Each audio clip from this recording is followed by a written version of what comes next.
초딩도 아는 엔트로피 세 번째입니다. 이 편에서는 볼츠만이 엔트로피의 개념을 미시 상태의 수, 에너지를 담는 그릇의 크기로 확장했다는 이야기를 했습니다. 이번에는 엔트로피의 개념을 더욱 확장해서 정보의 개념으로까지 나아가는 이야기를 해봅니다. 오래전부터 사람들은 외부에서 연료 공급이 전혀 없이 영원히 스스로 돌아가는 엔진을 상상했습니다.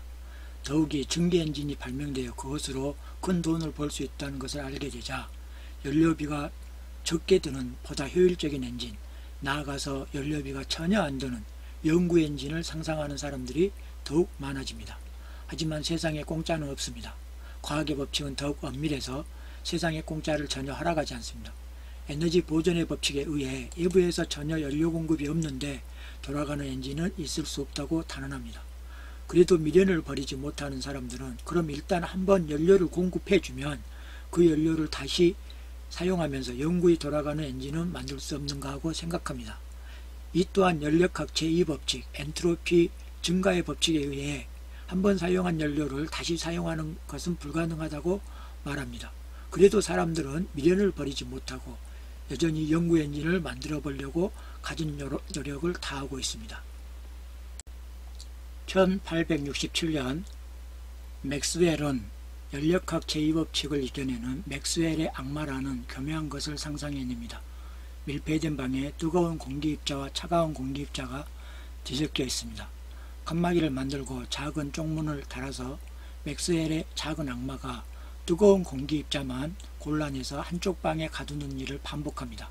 즉 시간이 가면 뜨거운 공기와 차가운 공기가 나누어집니다. 이로써 엔트로피 증가의 법칙을 극복한 것으로 보입니다. 어떻게 이럴 수가 있을까요? 그래서 사람들은 실제로 맥스웰의 악마처럼 작동하는 장치를 고안해내려고 노력합니다.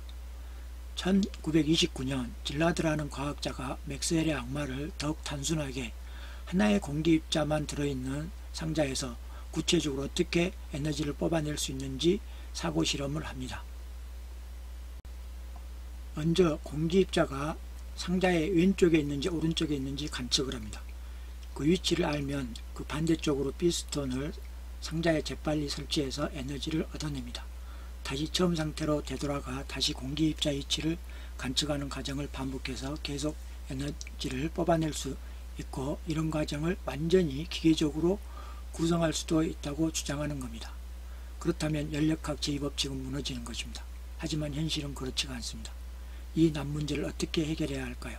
과학자들은 근 50년간 이 문제를 해결하지 못합니다. 질라드의 엔진을 잘 살펴보면 공기입자의 위치에 대한 정보를 얻어내고 그것으로 피스톤을 이용해서 에너지를 얻습니다. 다시 정보를 지우고 새로운 정보를 얻는 것을 반복하고 있다는 것을 알 수 있습니다. 그래서 엔트로피는 정보와 같은 것이 아닐까 하고 퍼뜩 깨달음을 얻은 사람이 있습니다. 그는 바로 정보과학의 창시자라고 불리우는 클로드 세넌입니다. 세넌은 공기입자의 위치를 관측하는 과정에서 상당한 에너지를 소비해야 한다는 점을 지적합니다. 우리가 적국에 정보를 얻어내기 위해서 정찰기를 띄워야 하고 스파이들을 훈련하고 적국의 사람들을 포섭하기 위해서 적지 않을 돈을 뿌려야 하는 것처럼 말입니다. 정보를 얻는데도 결코 공짜는 없는 겁니다. 이제까지 사람들은 눈만 뜨면 온갖 정보를 너무 쉽게 얻는다고 생각하기 때문에 정보는 공짜로 얻는다고 착각한 것입니다.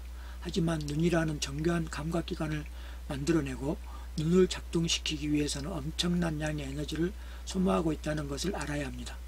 엔트로피를 공부하면 정보는 결코 공짜로 얻을 수 없다는 것을 알게 해줍니다. 엔트로피를 이용해 정보의 양을 정확히 계산할 수 있게 되면서 우리는 효율적으로 정보를 처리하는 기계도 설계할 수 있습니다. 더 나아가 셰넌은 모든 정보를 비트로 간단히 표현할 수 있다는 것도 밝혀냅니다.